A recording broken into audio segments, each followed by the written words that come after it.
चलो भैया, बहुत ही मजेदार टॉपिक पढ़ा था, बहुत ही गजब, हाईली एक्सपेक्टेड टॉपिक है ना, राइट। Condition and warranty. तो सबसे पहले हमने जब पढ़ा था कंडीशन, कंडीशन का मतलब क्या होता है भाई लोगों, क्या होता है सेनोरिटा? कंडीशन का मतलब अबे गारंटी नहीं, एसेंशियल होता है ये। दूसरा, आप कॉन्ट्रैक्ट को कैंसिल कर सकते हैं। वारंटी का मतलब क्या होता है? कोलेट्रियल। तो आप कॉन्ट्रैक्ट को कैंसिल नहीं कर सकते। सेक्शन 12(2), 12(3) बिल्कुल तमीज में रट लेने, 12(2) और 12(3), ठीक है। उसके बाद हमने पढ़ा था क्या कंडीशन वारंटी हो सकती है या वारंटी कंडीशन हो सकती है, ठीक है। तो ये तो हमने क्या पढ़ लिया था सेक्शन 13 के हिसाब से, हमने इसे क्या पढ़ लिए थे, एक तो डिफरेंस पढ़ लिए थे, और सेक्शन 13 ने बताया था कि 4 तरीके से कंडीशन को वारंटी बना सकते हैं, है ना। इसका कोड हमने याद किया था न्यू, है ना, NEEW, है ना, राइट। तो N से नॉन सीवरेबल होगा, E से अगर इलेक्ट किया है या एक्सक्यूज बाय लॉ, और W से वेवर हमने कर दिया। फिर हमने पढ़ा था जो हम बोल के मांगते हैं वो कंडीशन होती है, लेकिन सबसे खतरनाक बात है जो एग्जाम में पूछी जाती है, जो बिना बोले ही कंडीशन बन जाए वो कंडीशन बताओ। तो बिना बोले कंडीशन बनी तो हमने पढ़े थे कितने, 7, कितने, 3 और 3 6 और 1 7। Title, description, sample, description and sample, है ना, क्वालिटी और होलसमनेस और मर्चेंटेबिलिटी, ठीक है। इसके सारे हमने केस पढ़ लिए थे एग्जाम के लिए, बहुत इंपॉर्टेंट केस। एक ही केस याद किया था, प्रीस्ट वर्सेस लेस, एक ही केस याद किया था, कौन सा, प्रीस्ट वर्सेस लेस, है ना, राइट। तो ये हमने sale by description section 15, sample 17, ठीक है ना, डिस्क्रिप्शन और सैंपल 15, क्वालिटी 16(1), मर्चेंटेबिलिटी और होलसमनेस, ये सारे केस लॉ थे, याद आ गई बात। तो हमने इस पे लिखा था केस लॉ के ऊपर एक्सपेक्टेड केसेस, राइट। तो डिस्क्रिप्शन वाले पढ़ लिया था, who describe, which is to describe. Quality में हमने पढ़ लिया था, एक तो प्रीस्ट वर्सेस लेस और एक पढ़ा था दांतों वाला, दांतों के डॉक्टर वाला, ठीक है ना। तो ये दो इंपॉर्टेंट केस थे जो दांतों के डॉक्टर का भी था, राइट। मर्चेंटेबल क्वालिटी मतलब कि जिस चीज के लिए खरीदा गया हो उसके काम आए। अगर कोयला मैंने खरीदा है रसोई में काम करने के लिए, तो रसोई के ही काम आए, वो है कि नहीं बात, इंजन ना बना दे घर को वो, ठीक है, राइट। तो एक्सप्लोजिव नहीं होना चाहिए, ठीक है। अब सर आज का मुद्दा क्या है सर, जैसे इंप्लाइड कंडीशन थी वैसे ही क्या होती है सर, इंप्लाइड वारंटी होती है। जैसे इंप्लाइड कंडीशन थी और वैसे ही क्या होती है सर, इंप्लाइड वारंटी होती है, इंप्लाइड वारंटी होती है। अब अगर मैं तुम्हें बताऊं इंप्लाइड कंडीशन में अगर मैंने कंडीशन पूरी नहीं करी तो क्या होता है मुन्ना मुन्नी, कॉन्ट्रैक्ट कैंसिल हो जाता है कि नहीं बात। इंप्लाइड वारंटी का मतलब क्या हुआ, है तो वारंटी, है तो वारंटी। तो पहले मुझे बताओ वारंटी में क्या होता है, कॉन्ट्रैक्ट वारंटी क्या होती है, हाँ, यानी कि उसे क्या क्या नाम देंगे, उस प्यार को क्या नाम देंगे, कोलेट्रियल।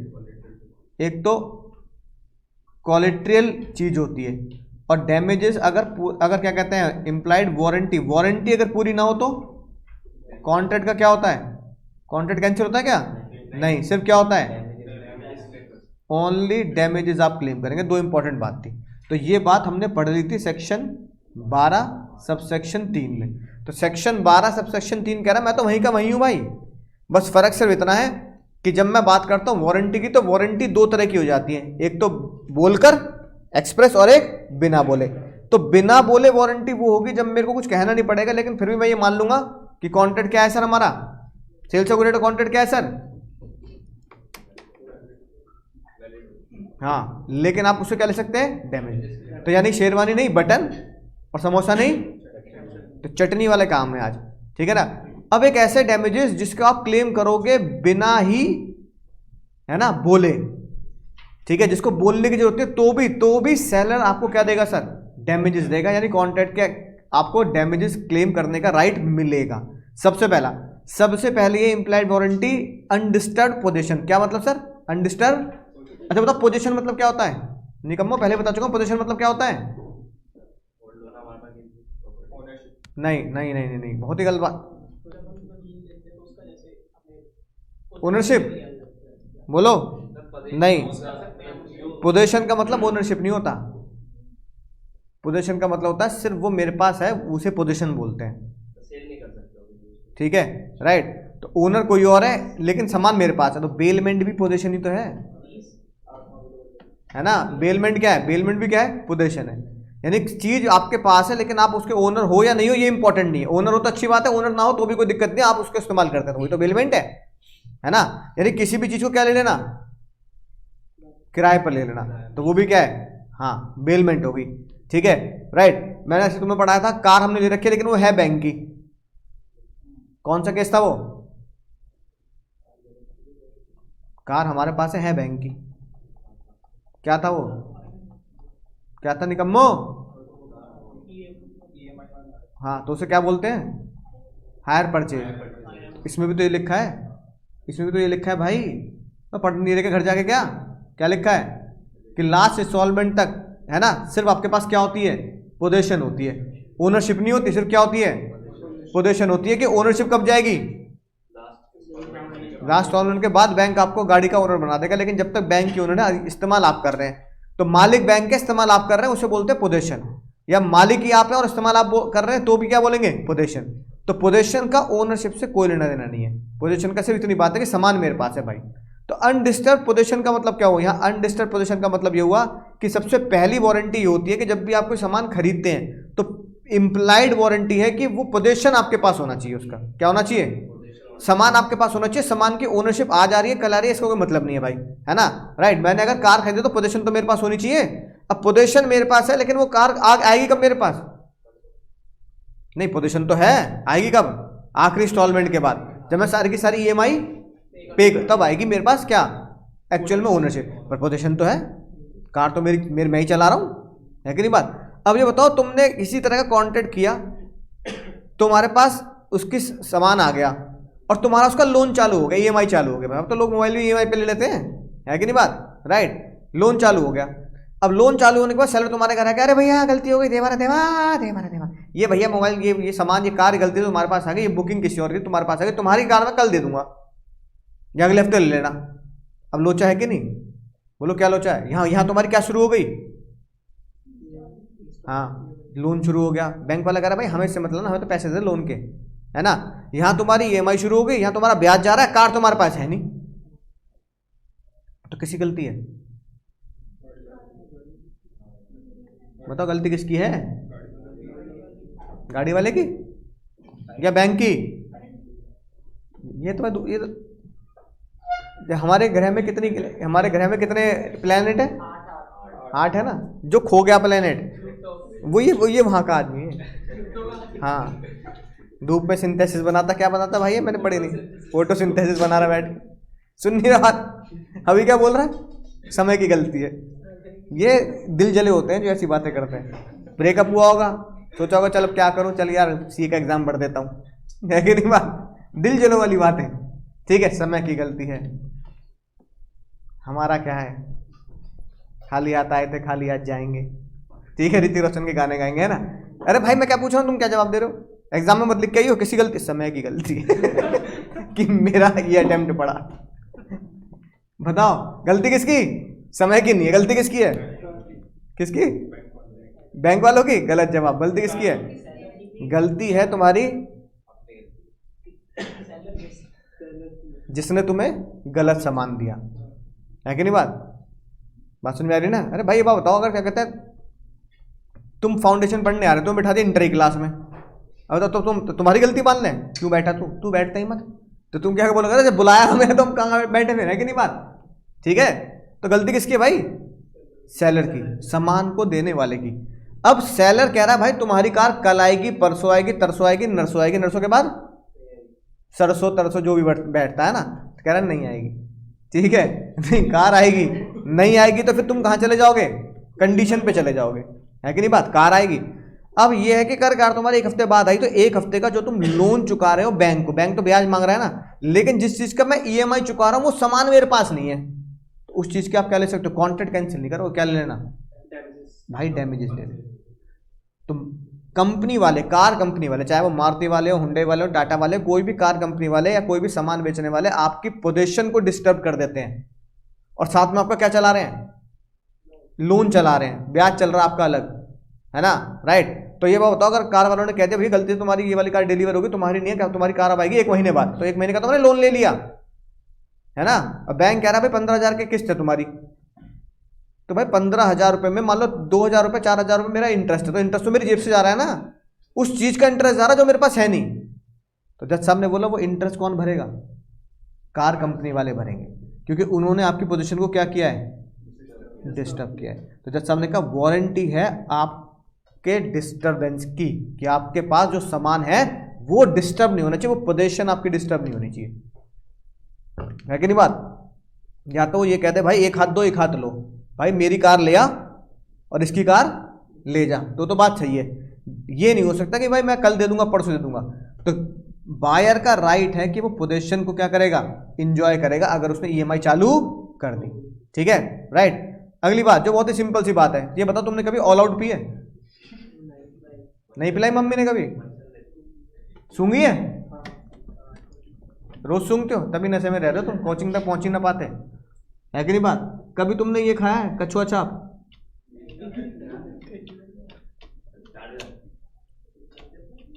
अरे ये वाली, ये कॉइल, ये खाइए कभी? हैं? धुआं ही सूंघा इसका भी? कह रहा है इसका भी धुआं ही सूंघा, है कि नहीं बात? तो ये बताओ ये कछुआ छाप तुमने क्यों नहीं खाई? टॉर्टोइज, मोर्टीन क्यों नहीं खाई भाई तुमने?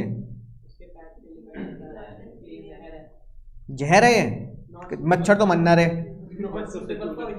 हैं, मच्छर तो मरना रहे इससे, मच्छर वहीं बैठे रहे। ऐसी ऑल आउट आती है, ऑल आउट, है कि नहीं बात? तो ऑल आउट ये देखो पुराने जमाने की कछुआ छाप, मच्छर अगरबत्ती, है कि नहीं बात? राइट। तो ये बताओ ऐसी ऑल आउट है, ऑल आउट भी तो आती है। ओ भाई दूर दूर तक अब कोई मच्छर नहीं आ सकता, इतनी जला दी भाई ने, ठीक है। अब बताओ तो ऑल आउट क्यों नहीं पी भाई? ऑल आउट क्यों नहीं पी?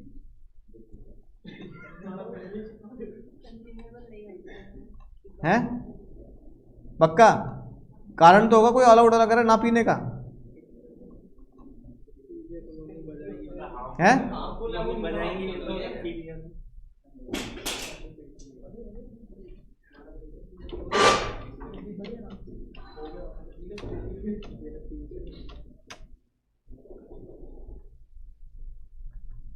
पुराने जमाने के ऑल आउट देखो,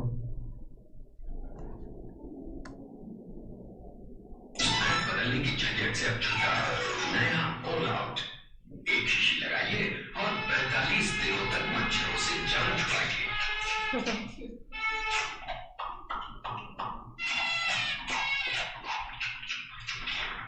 नया ऑल आउट, सादा आसान, सादा असरदार, ठीक है भाई। तो ये ऑल आउट हमने पी क्यों नहीं? अरे पुराने जमाने के, पुराने जमाने के दिखा रहा हूँ, तुम्हारे पिछले जन्म के होंगे, भूल गए ना तुम अगले जन्म में आते ही। रीजन बीइंग, अगर इस पे पुराने जमाने में मान लो अगर इस पे लिखा ना हो कि ये ह्यूमन कंजम्पशन के लिए नहीं है, फिर क्या कह रहा? पी लो पानी में घोल के, तो क्या होगा सर? और तुमने मम्मी ने पिला दी, अरे अब ऑल आउट का लिक्विड है, बालक को मच्छर का 2 बूंद जिंदगी की, मच्छर काटेगा खुद ही ढेर हो जाएगा, ठीक है। तो बताओ अगर तुमने ऑल आउट पी नहीं है लेकिन उसके ऊपर लिखा भी नहीं है तो क्या होगा? तो आप क्लेम कर सकते हैं डैमेजेस। किस बात के डैमेजेस? ये ना बताने की कि ये ह्यूमन कंजम्पशन के लिए नहीं है कि नहीं बात? तो इसे बोलते हैं warranty as to non existence of non disclosure of dangerous nature. आपको ये बताना पड़ेगा, ऐसा निशान बना के देना पड़ेगा जो आजकल ऑल आउट के कॉइल पे भी लिखा रहता है, और मतलब बॉक्स पे लिखा रहता है ना, नॉट फॉर ह्यूमन कंजम्पशन। दवाइयों पे लिखा रहता है, जो मान लो कोई बाम है, झंडूबा, है कि नहीं बात?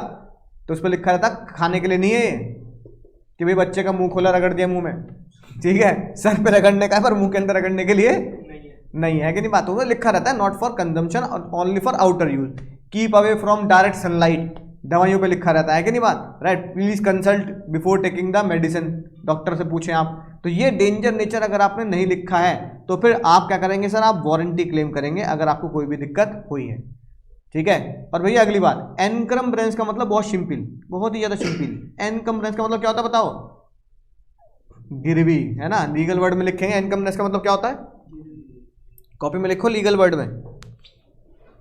एनकम का मतलब क्या होता है? गिरवी। कोई भी सामान जो तुमने गिरवी रखा है वो आप तीसरे बंदे को बोलो नहीं बेच सकते। आपने अगर तीसरे बंदे को ये बताया नहीं कि मैंने गिरवी, तो डबल मजे ले लोगे। ऐसी बहुत साल पहले एक पिक्चर आई थी, हालांकि वो सेल्स ऑफ गुड्स उसमें लगेगा। उस पिक्चर का नाम था, वो शाहिद कपूर की थी। वो एक जूता एक मंगाता था, दूसरा जूता कहीं और मंगाता था। बदमाश कंपनी है ना, बड़े पिक्चर थी है ना। टैक्स बचाने के लिए, टैक्स बचाने के लिए एक जूता मंगाता था चेन्नई में, एक जूता मंगाता था कलकत्ता में, है ना। एक पैर का जूता एक पैर ऐसे ऐसे मंगाता था, सिंगल सिंगल पैर के जोड़े मंगाता था ना, टैक्स बचाने के लिए। तो उसमें वो इसमें एक और झोल करता है। वो एक तो टैक्स का झोल करता है, टैक्स कैसे बचाऊं, एक और झोल करता है। वो क्या करता है, घर को पहले खरीदता है लोन लेके, है कि नहीं बात। तो घर ले लिया, घर लेने के बाद किससे लोन ले लिया? बैंक से। तो बैंक से लोन ले लिया बहुत सारा, फिर उसी घर को बेच देगा मान लो तुम्हें, फर्जी पेपर बनवा के कि तुम्हारी ओनरशिप में, है ना। तो एक तीर से तो डबल मजे ले लिए, है ना। मूंगफली भी खाऊंगा, चना भी खाऊंगा, डबल मजा। घर एक है, बैंक से उसका लोन ले लिया और उसी घर को क्या कर दिया? बेच दिया। तो जिसको बेचा, है ना, जिसको बेचा वो ये नहीं बोलेगा भाई तू क्या कर रहा है ना, राइट। घर में मैं आया हूं, बैंक वाले कुछ महीने बाद बैंक वाले आ गए कि भाई जिस घर में तुम रह रहे हो उसकी ईएमआई नहीं जा रही है। वो कह रहे किस बात की ईएमआई, तो खरीदा है मैंने। तो ये बताओ किसकी गलती है? शाहिद कपूर की गलती है कि उसने गिरवी रखा हुआ घर, जब उसने बैंक का लोन ले रखा है और घर को गिरवी रखा है, वो किसी और को बेच रहा है। तो बैंक जो उसके ऊपर केस करेगा वो तो करेगा ही करेगा। फ्रॉड का, धोखाधड़ी का, कॉन्ट्रैक्ट का अलग केस करेगा, आईपीसी का अलग केस करेगा। बात आ रही सर बैंक तो लपेट लेगा, क्योंकि बैंक तो भाई बड़ी इंडस्ट्री है ना, बड़े बड़े केस कर सकते हैं। अरे मेरा क्या होगा, मेरे तो पैसे चले गए, और जिस घर में मैं रह रहा हूं बैंक वालों ने उस घर से बाहर निकाल दिया। अरे पैसे भी चले गए, घर भी चला गया। तो जब आप केस करोगे तो आपका जो शाहिद कपूर पैसा लेके बैठा है वो पैसा तो देगा, साथ में आपको इसके डैमेजेस मिलेंगे। बस ये बात ध्यान रखना कि वो घर था, लेकिन यहां क्या होना चाहिए? गुड्स। हम सेल्स ऑफ गुड्स पढ़ रहे हैं, इमूवेबल प्रॉपर्टी नहीं पढ़ रहे। काम उसने वही किया, है ना, काम उसने वही किया कि एक ऐसी चीज को उसने बेच दिया जो उसने पहले से ही गिरवी रखी हुई है। गिरवी रखी हुई चीज को अगर आप बेच दोगे, बोलो जल्दी, गिरवी रखी हुई चीज को अगर आप बेच दोगे तो क्या मिलेगी? Warranty as to non existence of encumbrances. अगर आपको बताना पड़ेगा कि भाई मैंने ये चीज गिरवी रख रखी है, तो सामने वाले को बताना है। बात समझ में आई? और एक अजीब सी मजेदार बात, ये बताओ, अभी तो हमने पढ़ा था वहां क्वालिटी और फिटनेस की क्या होती है। ए पुष्पा, क्वालिटी और फिटनेस की क्या होती है? कंडीशन। अब यहाँ क्वालिटी फिटनेस की वारंटी कैसे होगी भाई? अरे वारंटी कैसे होगी भाई? वारंटी कैसे हो गई? नहीं समझे अभी भी? यहां हमने पढ़ा था कि क्वालिटी और फिटनेस की कंडीशन के बारे में, कि क्वालिटी और फिटनेस की कंडीशन नहीं होती, पर इन तीन चीजों में क्वालिटी और फिटनेस की कंडीशन होती है। अब यही 16(1) वाली बात क्वालिटी की 16(3) बनकर लिख दी कि क्वालिटी और फिटनेस वारंटी भी होती है। ऐसा कैसे? ऐसा कैसे बाबू, ऐसा कैसे? ये क्या चल रहा है? बोलो जल्दी।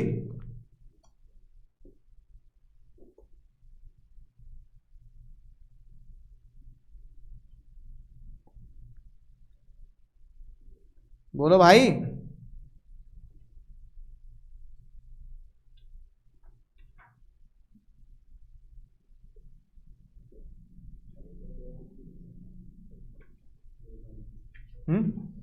बहुत सिंपल भाई, बहुत सिंपल। ये बताओ, सिंपल सी बात है, तीन चीजें पूरी करनी थी तभी तो कंडीशन बनेगी, है ना। पर्पस डिस्क्लोज कर दिया मैंने, ठीक है, और उसकी स्किल पर ही मैं क्या हुआ? रिलाई किया मैंने। पर्पस डिस्क्लोज किया, उसकी स्किल पर ही रिलाई कर दिया। लेकिन वो उसका होलसेल डीलर नहीं था, उसी में डीलिंग नहीं करता था, और भी गुड्स थे। तो इसका मतलब एक बच्चा छूटा, हाँ, अरे पोलियो ना पी बचपन में, बिना पोलियो के जी रहे हो। एक ही बच्चा छूटा, सुरक्षा का चक्र टूटा। अब यार एक बच्चा छूट गया, अब तुम क्या कहते हो, उसके ऊपर केस नहीं कर सकते कंडीशन मान के, है कि नहीं बात। पर दिया तो उसने खराब चीज ही है उसकी स्किल के हिसाब से भी, तो क्या क्लेम करेंगे? वारंटी, है कि नहीं बात। क्या क्लेम करेंगे? वारंटी क्लेम करेंगे। यानी वारंटी वाली बात यह है कि कंडीशन एज टू क्वालिटी जो होती है वो कंडीशन एज टू क्वालिटी के साथ साथ वारंटी एज टू क्वालिटी भी होती है। यानी कि warranty as to quality, implied warranty में be annex with the usage और ट्रेड, कि अगर आप वो तीन चीजें पूरी नहीं कर पा रहे लेकिन फिर भी आपकी गलती नहीं तो आप उससे क्या क्लेम कर सकते हो, वारंटी क्लेम कर सकते हो। यानी कि तुम भैया कपड़े की दुकान पे गए, कपड़े की दुकान पे उसने तुम्हें जो भी सामान दिया वो तुम्हें फिट नहीं आ रहा, टैग वैग फाड़ दिया तुमने उसके, तो कह रहा भैया टैग क्यों काट दिया, भाई तुमने टैग क्यों काट दिया, बताओ फिट नहीं आता, ऐसी पहन के देख लेते, है ना। तो फिर भी आप उससे क्या ले सकते हो, वारंटी ले सकते हो, राइट। तो ये लिखी बात देखो, रेडीमेड गारमेंट में there is an implied condition by usage और trade that garment shall be reasonable fit for the buyer, कि वो रीजनेबली क्या होना चाहिए सर, बायर के ऊपर फिट होना चाहिए।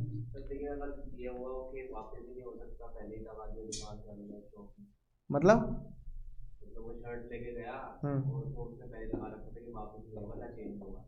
फिर तो अलग बात है, फिर तो उसकी पॉलिसी होगी ना, फिर तुम उसको एग्री करके ही तो लाए हो, फिर तो है कि नहीं बात, वो तो एक अलग चीज हो गई। बोलो बात समझ में आ गई, राइट। तो कंडीशन एज टू क्वालिटी हो सकती है और वारंटी एज टू क्वालिटी भी हो सकती है। तो क्वालिटी एक ऐसा मुद्दा है जो कंडीशन और वारंटी दोनों पर क्या करता है, दोनों पर अप्लाई होता है, याद रखना ये बात, ठीक है। अगर क्वेश्चन आया कंडीशन एज टू क्वालिटी पर, तो तुम्हें कंडीशन एज टू मतलब क्वालिटी पे आया तो कंडीशन एज टू क्वालिटी, यानी कि 16(1) भी लिखना पड़ेगा और 16(3) भी लिखना पड़ेगा। 16(3) है कि नहीं बात, 16 का 16 तो लिखना पड़ेगा। यानी कि क्वालिटी एक ऐसा मुद्दा है जो कंडीशन ही बन सकता है और वारंटी भी। लेकिन जनरल रूल क्या है, कि जनरल रूल क्या है कि कंडीशन क्वालिटी कभी भी कंडीशन नहीं बनती अनलेस वो तीन बातें पूरी ना हो। और इसके साथ साथ फिर तुम्हें ये दो एग्जाम्पल भी देने पड़ेंगे, कौन से सर, प्रीस्ट वर्सेस लेस और डॉक्टर साहब वाला। केस लॉ याद मत रखना चाहे पर डॉक्टर साहब वाला, दो एग्जाम्पल दे दिए, एक इसका एग्जाम्पल दे दिया, आधे से ज्यादा पेज भर जाएगा आराम से। और ये एग्जाम्पल। अब सर तुम्हारा चहेता जो बचपन से पढ़ते आ रहे हो, जागो ग्राहक जागो, याद आई बात है ना, जागो ग्राहक जागो, लेट द बायर बिवेयर, मंगल ग्रह की भाषा में डॉक्ट्राइन ऑफ कैविएट एम्पटर, ये 12वीं क्लास में भी तुमने जाना है, doctrine of caveat emptor, let the buyer beware, ठीक है। It is not the buyer, it is not the seller duty to point out the defect, but it is the buyer duty कि वो खुद क्या करे, चेक कर ले। और ये वाला केस मैंने तुम्हें कॉन्ट्रैक्ट एक्ट में भी पढ़ा है, याद होगी बात, है ना। पिग वाला केस, जब मैंने तुम्हें कहा था कि सेम केस तुम्हें कहाँ मिलेगा, सेल्स ऑफ गुड में मिलेगा, तो पिग वाला केस है।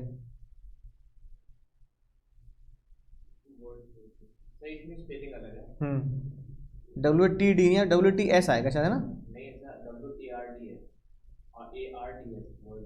नहीं नहीं WTS या WTT आएगा, एक बार देख लेंगे, है ना, नेट पे देखना।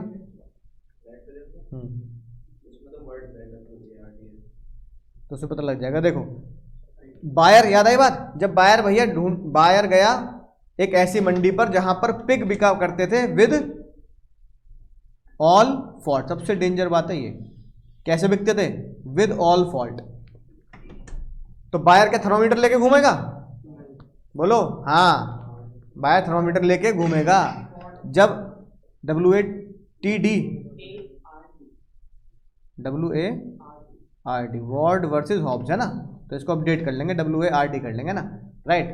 तो भैया क्या बायर थर्मोमीटर लेके घूमेगा, बोलो हाँ सर घूमेगा। Reason let the buyer beware, buyer एक ऐसी मार्केट में पहुंचा है जहां पर ये ऑल फॉल्ट के साथ बेचे जाते हैं, तो सेलर कभी भी बताएगा ही नहीं बायर को कि अब पिग में ये फॉल्ट है ना, कि भैया वो बीमार है, स्वाइन फ्लू हो रहा है, तो भैया बायर तो डिफेक्टिव माल खरीद के ही जाएगा। अगर उसे डिफेक्टिव माल नहीं खरीदना तो क्या करे, let the buyer beware, it is not the seller is not liable for the damages because there was no implied condition and no implied warranty. बात समझ में आ गई ना, राइट। तो आप क्या बोलोगे कि बायर थर्मामीटर लेके घूमेगा, भैया बायर को थर्मामीटर लेके घूमना पड़ेगा। अब ये बताओ डॉक्ट्राइन ऑफ कैविएट एम्पटर का अगर मैं बोलूं एक्सेप्शन, तो एक्सेप्शन का मतलब क्या हुआ,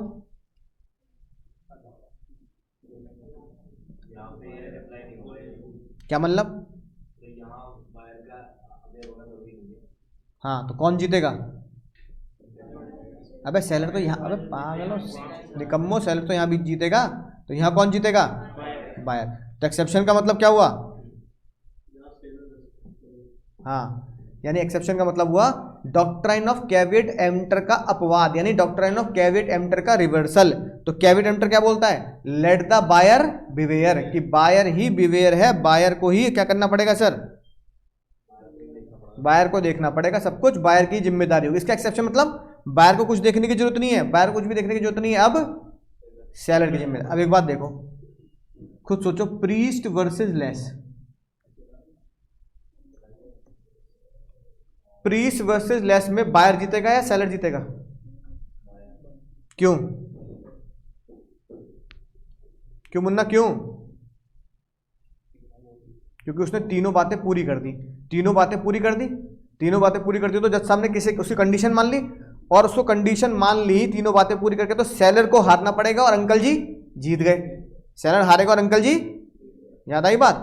राइट। तो अगर प्रीस्ट वर्सेस लेस लग रहा है, ठीक है, और आपने वो स्किल एंड जजमेंट यानी तीनों बातें पूरी कर दी हैं, तो इसका मतलब जागो ग्राहक जागो। अब जागो ग्राहक जागो लगेगा कैसे? जब मैं तुम्हारी जजमेंट पे डिपेंड हो गया, मैंने कहा बोतल दे दो, गर्म पानी की बोतल दे दो, जो तुम कहोगे वही बोतल ले लूंगा, है कि नहीं? और तुम उसके होलसेलर हो, तो फिर बाहर की क्या गलती है भाई? जाओ ग्राहक जाओ कहाँ लगेगा? क्योंकि मैंने तो किसकी जजमेंट से सामान खरीदा है? मैंने सेलर की जजमेंट से सामान खरीदा, तो जागो ग्राहक जागो नहीं लगेगा। गुड्स खरीदे तुमने ब्रांड नेम से, बोर्नवीटा खरीद लिया कैडबरी, है कि नहीं बात? तो फिर दुकानदार जिम्मेदार नहीं है, कौन जिम्मेदार है? कौन? कंपनी। तो तुम दुकानदार के ऊपर केस नहीं करते, किसके ऊपर केस करते हो भैया? ए पुष्पा, किसके ऊपर केस करते हो भाई? कंपनी के ऊपर केस करते हो। किसके ऊपर केस किया जाता है? कंपनी के ऊपर। तो उसमें लेट द बायर बिवेयर कहाँ लगेगा?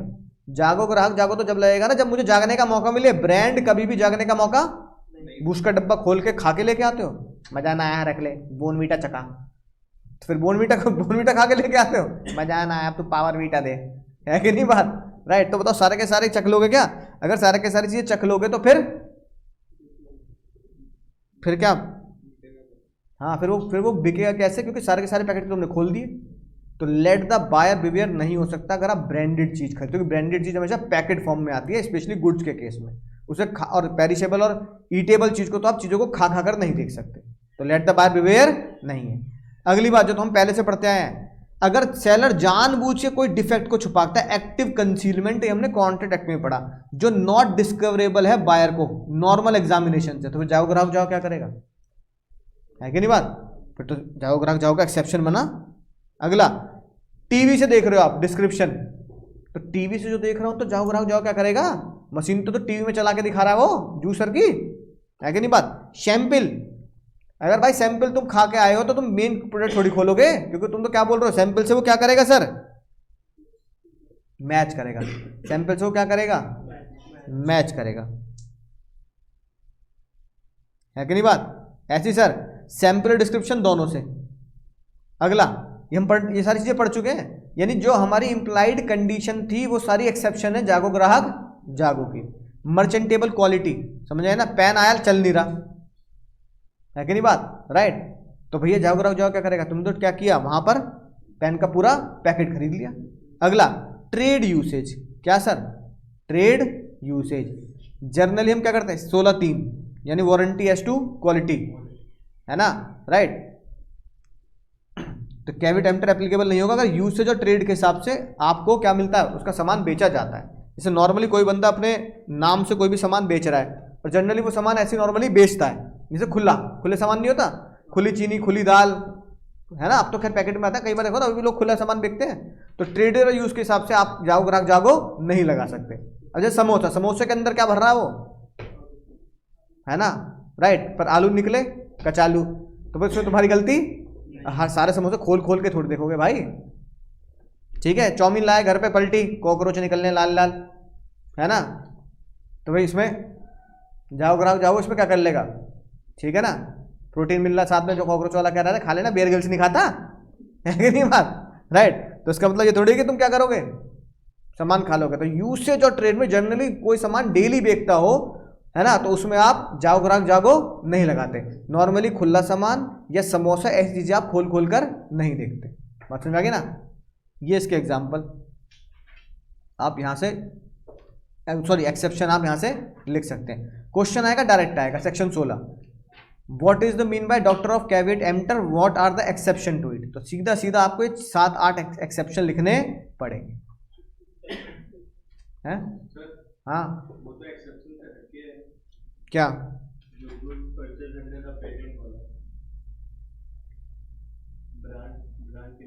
हाँ तो फिर जागो ग्राहक जागो नहीं लगेगा ना, नहीं एक्सेप्शन ही तो आएगा, ब्रांड नेम एक्सेप्शन ही तो है ये।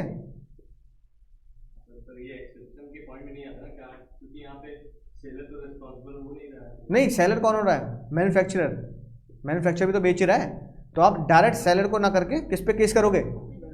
हाँ सीधा कंपनी पे केस करोगे, अगर कोई भी ब्रांडेड चीज खरीदी है तो, है कि नहीं बात? तो सेलर जिम्मेदार है, लेकिन वो केस किस पे करवाएगा आपका? मैन्युफैक्चरर पे करवाएगा, है ना? तो सेलर के थ्रू आप मैन्युफैक्चरर पे कर सकते हो।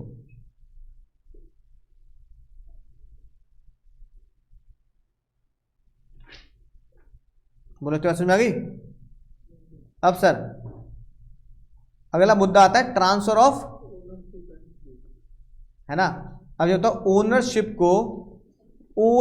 को सेल्स अग्रीमेंट किस नाम से जानता है?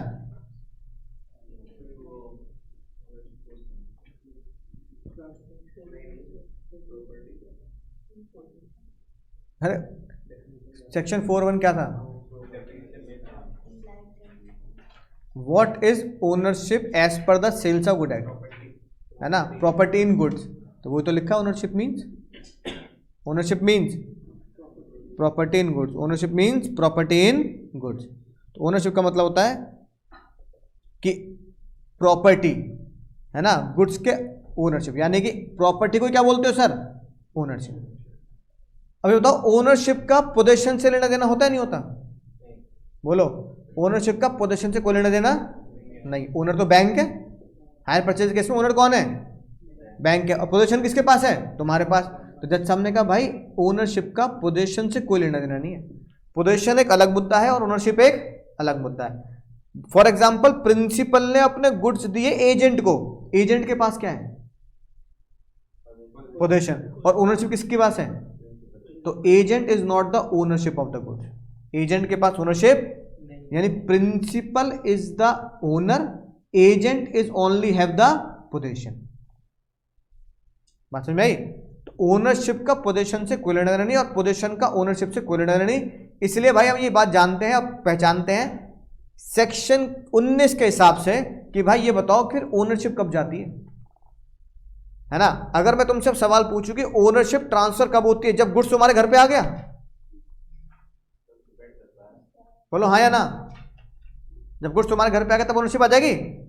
हाँ मुन्नी, मुंडी मत हिला, बोलो जल्दी। नहीं, आ भी सकती है और नहीं भी। गुड्स मेरे पास आ गया, मैं ओनर हूं या नहीं हूं इससे कोई लेना देना नहीं है कि नहीं बात? तो हमने कहा तो बड़ी अजीब लोचे की बात है भाई, कि भाई गुड्स मेरे पास है लेकिन मैं ओनर नहीं। अच्छा अब बताओ क्या ओनरशिप चली जाएगी जब तुमने पैसा दे दिया दुकानदार को, है ना? ये भी गलत मामला है। पैसे का दे देना ओनरशिप कहलाता है, ये कहां बात है कि नहीं बात? पैसे का दे देना ओनरशिप नहीं है।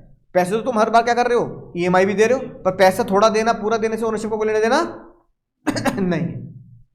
तो हमने कहा देवर देवा फिर है क्या, है ना? तो सेक्शन 19 ने बड़ी खतरनाक बात बोली। सेक्शन 19 बहुत अमीर आदमी है ना। सेक्शन 19 कह रहा है अगर तुम मुझसे पूछो स्पेसिफिक गुड्स और असर्टेन गुड्स, स्पेसिफिक गुड्स और असर्टेन गुड्स, और तीसरे गुड्स कौन से होते हैं?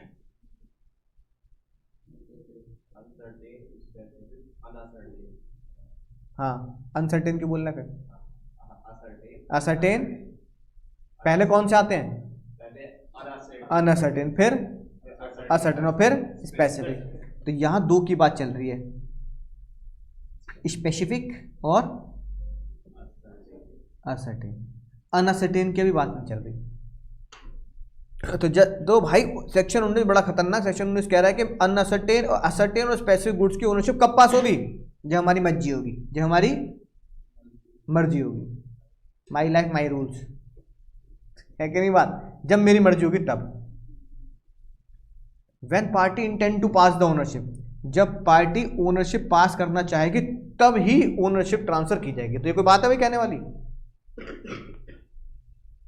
है ना, ये कोई बात है कहने वाली, ठीक है। तो भैया खाना कब खाएगा, जब मेरी मर्जी होगी, जब मेरी मर्जी होगी तब खाऊंगा मैं, है कि नहीं बात। तो यार ये तो बढ़िया अजीब सी बात है, बट रूड सा लॉ बनाया, मतलब अच्छी बात नहीं, कोई तरीका है बोलने का। हाँ भैया ओनरशिप कब पास होगी, जब मेरी मर्जी होगी, तुझे इससे क्या लेना देना। तो सेक्शन 19 बड़ा रूड निकला, क्या निकला, है ना, ईगो ज़्यादा है इसमें, हीरो बनना ज़्यादा अपने आप को। तो हमने सेक्शन 19 से बोला भाई ऐसे नहीं होती बात है, तो कोई तरीका है बोलने का, है ना। तुम्हारे पास भेज दिया कि ओनरशिप कब पास होती है, तुम कह रहे हो जब मेरी मर्जी होगी तब ओनरशिप पास होगा, तो ये कोई अच्छी बात थोड़ी है, एक ढंग से तो बोल लो। फिर सेक्शन 19 ने बोला कि भाई देखो भाई मैं तो ऐसे ही बोलता हूँ, मैं तो ऐसे ही बोलूँगा। तो उन्होंने कहा यार गलत बात है, वापस जाना पड़ेगा फिर सेल्स एग्जीक्यूटिव के पास। वो कहने लगा सेल्स एग्जीक्यूटिव के पास की जरूरत नहीं, मैं बता रहा हूँ किसके पास जा। सेक्शन 19 इतना अमीर आदमी है, चीज़ों को समझाने के लिए उसने अपने पास नौकर रख रखे हैं। क्या रख रखे हैं, अब मैं समझाऊंगा, मैं है कि नहीं बात, वहाँ जाके पूछ ले, ठीक है। ऐसे ऐसे दिल पे लगी बात सेक्शन 19 के। तो सेक्शन 19 ने सबसे पहली बात पूछी, सबसे पहली बात बोली कि भाई अगर तुम्हें पूछना है ओनरशिप कब पास होती है, तो मैं तो कह दूंगा भाई मेरी मर्जी, माई लाइफ माई रूल्स, जब मेरी मर्जी होगी तब पास होगी, है ना। जैसे अम्मा पूछ रही है कब करेगा शादी, हाँ भाई कब करेगा लेकिन तू उस दिन तो कह रहा था अम्मा करवा के जाएंगी मेरी शादी, है ना, कि पोते की शादी देखनी है, फिर पोते के पोते भी देखने हैं, है कि नहीं बात, राइट। तो अम्मा तो कह रही करवा के जाएंगी, लेकिन फिर भी बेचारा लड़का कह रहा अम्मा तुम बूढ़ी होती जा रही हो, है ना, राइट, अब मुझे फंसाती जा रही हो, ठीक है। ऐसा नहीं है, मैं जब मेरी मर्जी होगी तब करूंगा।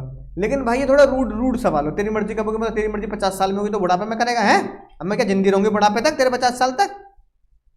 तो भाई अब हमारा फोटोसिंथेसिस बोल रहा है कि ठीक है अम्मा एक काम करता हूँ, मुझसे मत पूछो, है ना, मैं किसके पास भेज देता हूँ,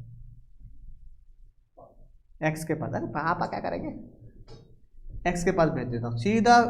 किसको पूछ दिया, 20 ने बोला कि 19 ने भेजा है। तो भाई पहली बात सुन ले कि 19 ने जो रूडली बात कह दी, कहते बुरा मत मान, मैं समझाऊंगा। तो 20 ने बोला एक बात, पहली बात मैं उसकी करूंगा जो गुड्स डिलीवरेबल स्टेट में होंगे। किस स्टेट में होंगे बताओ, डिलीवरेबल स्टेट में कौन सा सामान होता है, डिलीवर नहीं हुआ, डिलीवरेबल स्टेट में कौन सा होता है, बोलो, जो ऑनलाइन वाले पूछो, पता नहीं डिलीवरेबल स्टेट में कौन सामान होता है। अरे डिलीवरेबल स्टेट में वो एक तो एग्जिस्टिंग गुड्स होता है ना, राइट। और डिलीवरेबल स्टेट में भी वो एग्जिस्टिंग गुड्स होते हैं जो रेडी टू सेल होते हैं, पैकेट फॉर्म में होते हैं। निकम्मो किस फॉर्म में होते हैं, यानी जिसको आप बिल्कुल क्या कर सको सर, बायर को कह सको सामान ले जा, मेरी जिम्मेदारी ना है, सामान ले जा, है कि नहीं बात। तो वो होता है डिलीवरेबल स्टेट। अब सबसे खतरनाक बात है ना, जो बच्चे एग्जाम में गलती करते हैं, डिलीवरेबल स्टेट वाले गुड्स की ओनरशिप जाती है कब, जब कॉन्ट्रैक्ट बन गया। कब जाएगी भाई डिलीवरेबल स्टेट की ओनरशिप, हाँ जब कॉन्ट्रैक्ट बन गया। तो डिलीवरेबल स्टेट की ओनरशिप जाएगी जब उन गुड्स का क्या बन गया सर, कॉन्ट्रैक्ट बन गया, राइट, ठीक है। अब ये तुम्हारा एग्जाम की केस स्टडी आ गई। अब नीचे लिखा मिल जाएगा decide the case as per the sales of goods act, who is liable, who is liable.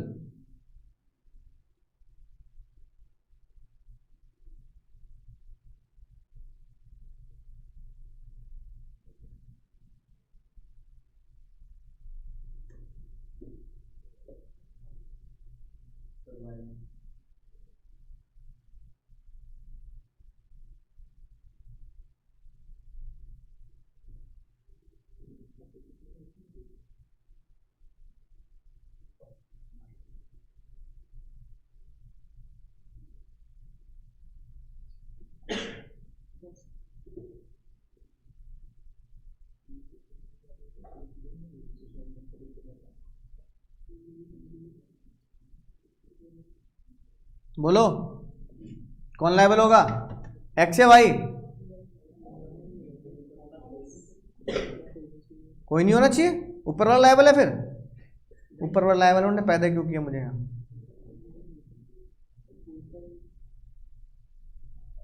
आग लग गई भाई, सारे के सारे गेहूं जल गए। कौन जिम्मेदार? एक्स जिम्मेदार है, वाई जिम्मेदार? बोलो एक्स। एक्स जिम्मेदार है तो ऐसे तो मान ली तुम्हारी जिंदगी में एक्स ही तो जिम्मेदार है हर चीज के लिए।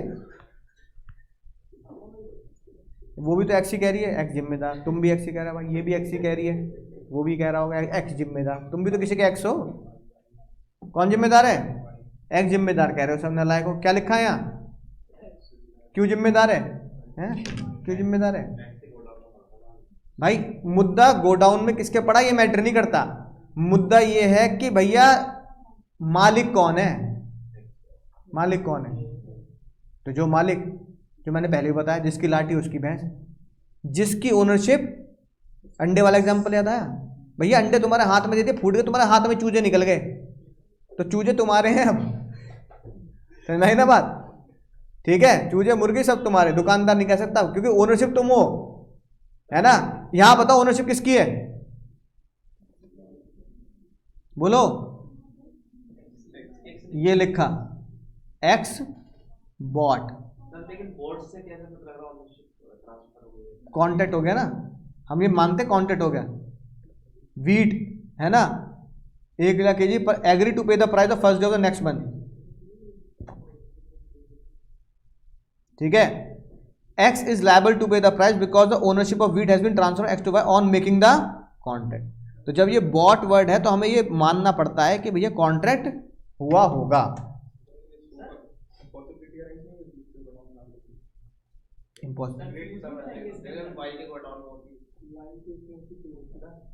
और दोनों की गलती ना होती तब सेक्शन 7-8 लगता। क्यों? पर उसने गुड्स तो खरीद लिए ना और उसके यहां पहुंचा दिए, है कि नहीं बात? राइट, बस समझ में आई ना? तो ये ध्यान से पढ़ के चलना ना, ध्यान से।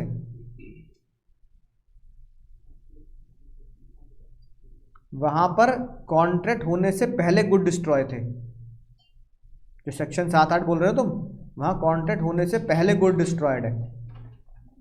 नशे में पढ़ के आओ, नशे में बस। तो एक आधे तो इंजेक्शन लिया था सर, कहाँ चला गया वो चीज? सेक्शन 7-8।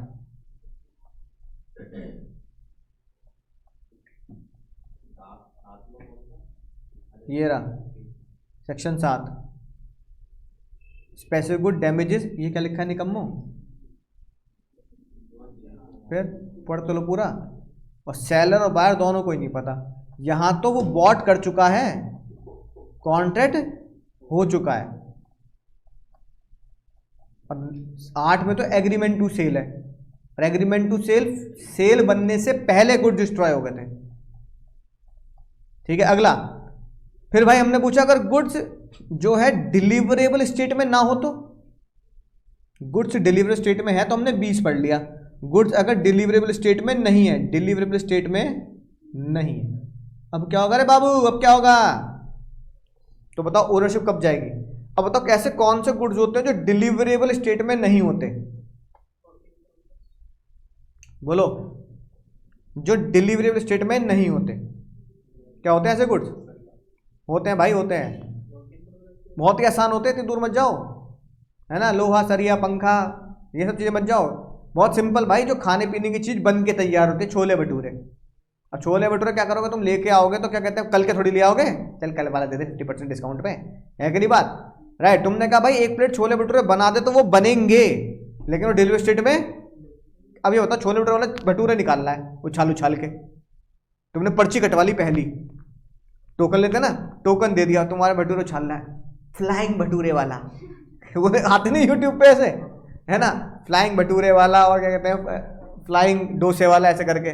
अब वो उछालते थे, तुम्हारे भटूरा गिर गया उसकी गलती से, तो तुम्हारी तरफ देख रहा है, तेरा ही था, फिर उठा लिया उनने मिट्टी में लिपटा हुआ, पैक कर देगा वो। अब बताओ, अब जो भटूरा गिर गया वो लॉस किसका? क्यों? कॉन्ट्रैक्ट तो बन गया निकम्मो, कॉन्ट्रैक्ट नहीं बन गया, पर्ची ले ली कॉन्ट्रैक्ट बन गया। फ्यूचर गुड्स नहीं है, गुड्स तो एक्सटेंस में आ गए, उछल रहे हैं फ्लाइंग भटूरे।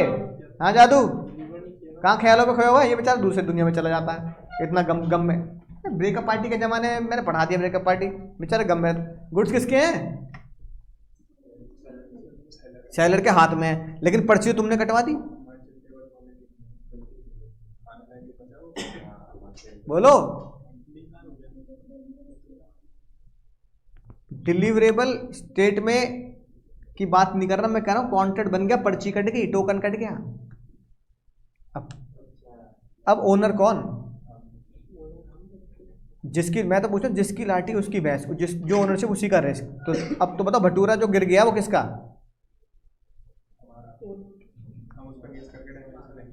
नहीं अरे नहीं, डैमेज क्यों क्लेम लोगे जब तुम्हें क्या कहते हैं पूरा का पूरा ही है ना कॉन्ट्रैक्ट कैंसिल हो सकता है। तो पहले बताओ, जज साहब ने पूछा कि क्या गुड्स डिलीवरी स्टेट में है या नहीं है? नहीं, क्योंकि बताओ डिलीवरी स्टेट में कब आते हैं? फिर गुड्स डिलीवरेबल स्टेट में आएंगे कब? जब वो क्या हो जाए, रेडी मतलब। अबे नहीं भाई नहीं, जब वो पैक हो जाए। ये तो दिल पे ले गया, चटनी वटनी आलू वालू मिर्च वगैरह रखी हो, है ना, भटूरे बढ़िया से हो, मुंह में पानी आए, सटक लो पहले तो, है ना, करारे निकल रहे हो। तो भाई डिलीवरी स्टेट में जब आएगा जब वो पैक हो जाए। अभी बताओ भटूरे कैसे लेके जाओगे? जेब में रख के? छोले कैसे लेके? सर मैं छोले क्या करता हूँ, हम तो अपने घर से सारे लोग आ जाते हैं, 5-6 जने, मुँह में भर के ले जाते हैं अपने अपने छोले, अपने मुँह में भर लिए, कटोरी में उलट लिए घर जाके। तो मुँह भर के लेके जाएगी छोले? बताओ ना। मुन्नी कह रही मैं तो मास्क पहनना का मुँह में ना भर पाऊंगी मैं तो। ठीक है, अब बताओ क्या मुँह भर के लेके जाओगे? नहीं। अब क्या भटूरे जेब में रख के लेके जाओगे? नहीं। भटूरे के साथ तो आलू मिर्च प्याज वगैरह देगा, तो क्या अपर पॉकेट में? कोई बात नहीं, यहाँ रख ले, है ना। तो डिलीवरेबल स्टेट में कब आएंगी वो चीज?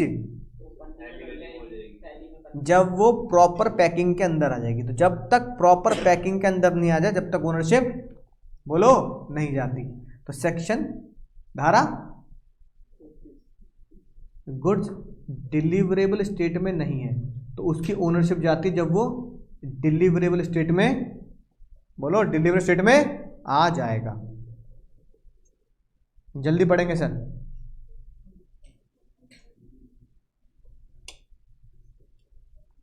सेम ICAI की बुक में है क्वेश्चन, तो हम एक ICAI की बुक के क्वेश्चन में यही आंसर दे रखा है, एक में रिवर्स आंसर दे रखा है, क्वेश्चन सेम ही है।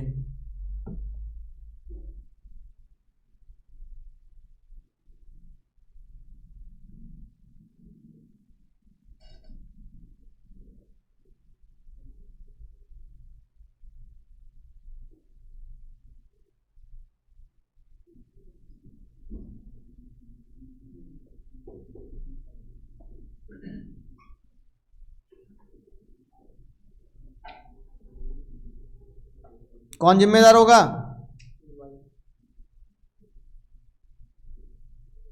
बोलो।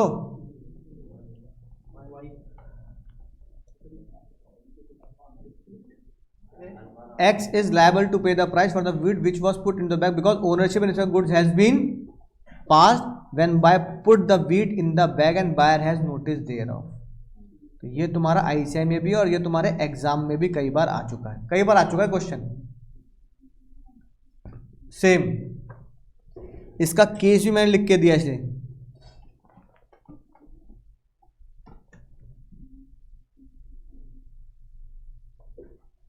भाई उसकी आंखों के सामने क्या कर दिया, तो उसे डिलीवरेबल स्टेट में ले आया। अब कहीं भी आग लग जाए भाई, डिलीवरी स्टेट में आते क्या हुआ, ओनर तो हो गया, बात खत्म। फिर क्या होगा, वो जिम्मेदार होगा, जिसकी लाठी उसकी भैंस।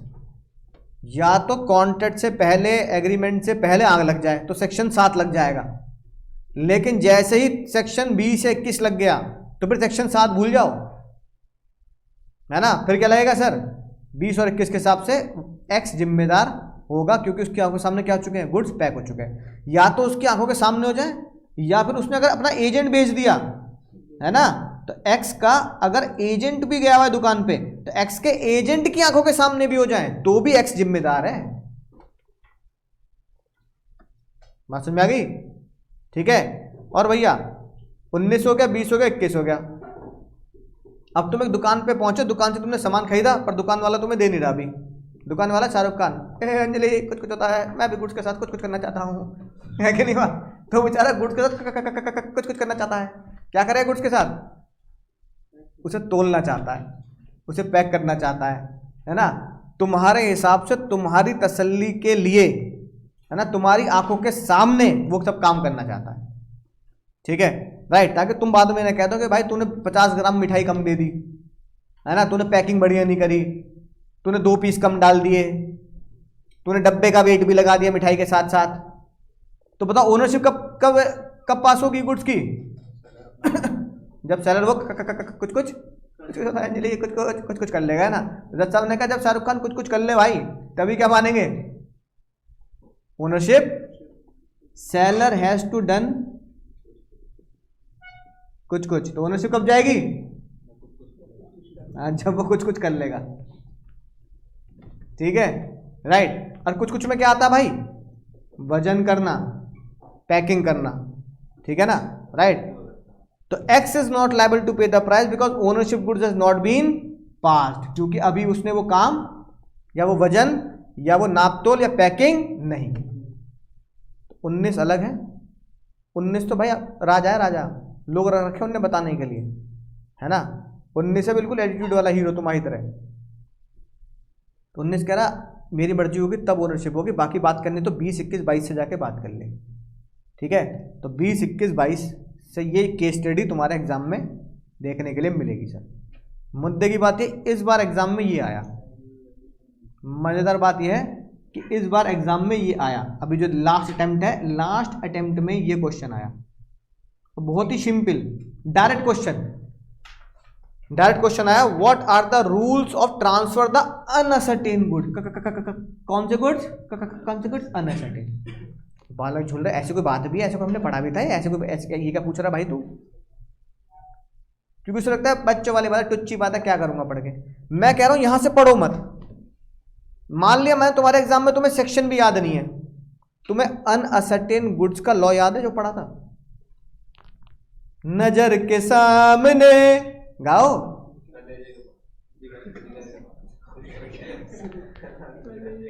भाई ये दूसरे हाथ, ये तो बेचारा फिर प्लूटो तक था। प्लूटो के बाद गैलेक्सी होता ना, पैरेलल वर्ल्ड, गैलेक्सी, ये दूसरे वहां खाती है कि नहीं बात?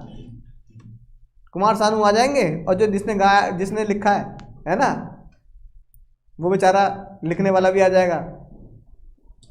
नजर के सामने, कलेजे के पास नहीं। तो नजर के सामने क्यों गा रहा है फिर? आंखों के सामने बोलना, आंखों के सामने, कलेजे के पास। तो भैया नजर के सामने, कलेजे के पास जो तुमने पढ़ा, उसमें अनअसर्टेन गुड्स कौन से होते हैं? भूल गए? अरे तो लिखो क्या एग्जाम में? नजर के सामने डेफिनेशन में क्या लिखा है वहां अनअसर्टेन गुड्स की? ना जो मत, इंग्लिश में जवाब दे, जो मत कर। Not identified and not agreed upon. तो अगर अनअसर्टेन गुड्स को मुझे स्पेसिफिक तक पहुंचाने तो क्या करना पड़ेगा? पहले अनअसर्टेन गुड्स को असर्टेन बनाना पड़ेगा। असर्टेन बनाना पड़ेगा, यानी पूरे गुड्स में से कुछ गुड्स को छांटना पड़ेगा, है ना? Quantity extracted and set aside. फिर जो क्वांटिटी एक्सट्रैक्ट करके छांट के मैंने रख दी, उसमें से मुझे चूज करना पड़ेगा। मैंने 5 जीन्स निकाल ली, उसमें से एक को मैंने फाइनल कर दिया, जिसको बोला आइडेंटिफाइड एंड एग्रीड अपॉन। तो अनअसर्टेन गुड्स को अगर मुझे ओनरशिप पे लेके जाना है, तो मैं कह रहा हूं तुम ये वाला लॉ यहां से पढ़ो मत, लेकिन फिर भी तुम्हें इतना तो नशेड़ी पता होना चाहिए। अनअसर्टेन गुड्स को पहले क्या बनाऊं? असर्टेन। और असर्टेन को क्या बना दूं? स्पेसिफिक। और स्पेसिफिक बनते क्या हो जाएगा? उसका कॉन्ट्रैक्ट हो जाएगा, तो ओनरशिप मेरी हो जाएगी। वही लिखना है। पहले अनअसर्टेन गुड्स को क्या बनाओ? असर्टेन। ये लिखी बात, स्टेप नंबर 1। पहले अनअसर्टेन गुड्स को क्या करूंगा? असर्टेन करूंगा। अब तो अनअसर्टेन गुड्स को असर्टेन कर, ये बात सेक्शन 18 ने लिख दी। 18 जिंदा भी ना होता तो भी हम यही कहते। और असर्टेन करने के बाद क्या होगा स्टेप 2 में? स्पेसिफिक बनाने को, है ना, राइट, स्पेसिफिक बनाने को जज साहब ने स्पेसिफिक ना बोल के उसकी डेफिनेशन क्या है? Goods identified and agreed upon. तो आइडेंटिफाइड और एग्रीड अपॉन मतलब स्पेसिफिक बनाने को जज साहब ने बोला स्टेप नंबर 2 में मुझे क्या कर देंगे? एप्रोप्रिएट। एप्रोप्रिएट का मतलब कुछ भी नहीं, एप्रोप्रिएट का मतलब होता है उस गुड्स को स्पेसिफिकली अपने कॉन्ट्रैक्ट में अप्लाई कर देना। एप्रोप्रिएशन की बात हमने कॉन्ट्रैक्ट में भी पढ़ी थी सेक्शन 61-62 में, याद आई बात, है ना, राइट। तो असर्टेन करके स्पेसिफिक बना दो, खत्म बात। तो 18 ने बोला पहले असर्टेन कर दो, फिर 23 ने बोला उसे स्पेसिफिक बना दो। जब तुम उसे स्पेसिफिक बना दोगे तो क्या बन गया? ओनरशिप बायर के पास चलेगी। जब मैं उसे स्पेसिफिक बनाऊंगा, है ना, तो सेलर और बायर एक दूसरे की कंसेंट जरूर लेंगे। तो तुम पूछोगे भाई ये वाली जीन्स खरीदने बेच रहा ना बेच रहा? वो कहेगा बेचूंगा, तो बिल निकालेगा, है ना, राइट। तो सेलर बायर, अगर सेलर कह रहा सर ये वाली ले लो बहुत बढ़िया ये वाली ले लो, तो बायर से पूछेगा ना कि सर बिलिंग कर दूं ना। तो सेलर बायर दोनों एक दूसरे की कंसेंट जरूर लेंगे उसकी बिलिंग करने से पहले, उसको एप्रोप्रिएट करने से पहले, उस गुड्स को क्या करने से पहले? एप्रोप्रिएट करने से पहले। यानी एप्रोप्रिएट का मतलब क्या होता है? अप्लाई करना और बिल करना। और हमने कॉन्ट्रैक्ट में सेक्शन 61-62 में क्या सीखा था? 61-62 कह रहा हूं, सॉरी, 59-60 में, है ना, 59-60 में क्या सीखा था? Appropriation of money, FIFO method, LIFO method, याद आई बात? और लीफो तो होता नहीं, फीफो मेथड और इक्वल प्रोपोर्शनेट पे। तो वहां था एप्रोप्रिएशन ऑफ मनी, यहाँ क्या? Appropriation of goods. तो पहले असर्टेन करो फिर क्या कर दो? टुच्चा क्वेश्चन था, 4 नंबर है भाई। बालक क्या टफ पेपर है सर, तो तुम पढ़ोगे नहीं, लिख के नहीं होगा तो क्या होगा, है ना। तो एप्रोप्रिएशन मतलब गुड्स को सिलेक्ट करना एक दूसरे के कंसेंट से। गुड्स एक दूसरे के कंसेंट से सिलेक्ट होंगे, चाहे बेचने से पहले हो चाहे बेचने के बाद हो, चाहे ओरल हो रिटर्न हो, उससे कोई मतलब नहीं है ना, राइट। गुड्स कंसेंट एक दूसरे को होकर ही किए जाएंगे।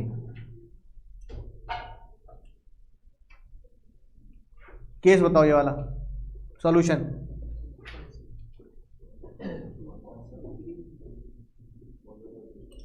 ये केस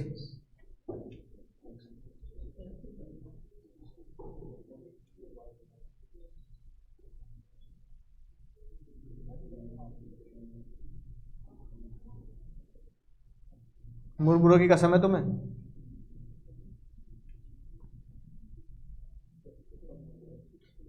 तो अच्छा क्वेश्चन है बिल्कुल।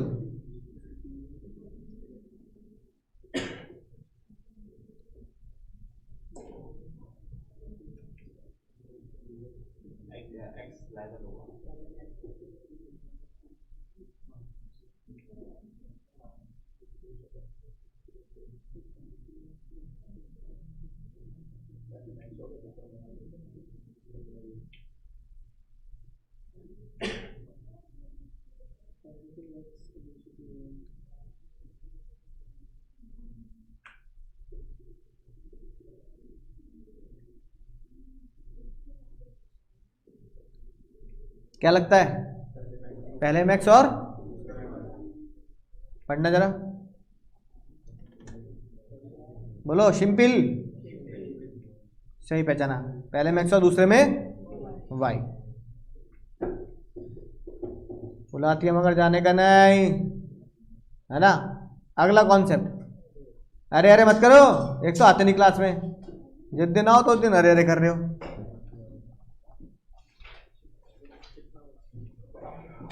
अब भैया बताओ, बहुत सिंपल कॉन्सेप्ट है ना। एक अकाउंट से तुमने कॉन्सेप्ट पढ़ा भी है, सेल और रिटर्न बेसिस। इसे बोलते हैं हमारी दुनिया की भाषा में, पसंद ना आए तो वापस, सामान पसंद ना आए तो सामान वापस। अब मान लो भैया क्या होता है, जैसे भैया अब नवरात्र आ रहे, नवरात्रे, है ना। तो नवरात्रों में क्या होता है, वो दुकानदार क्या करता है? डांडिया तो करता ही करता है, दुकानदार करके डांडिया है।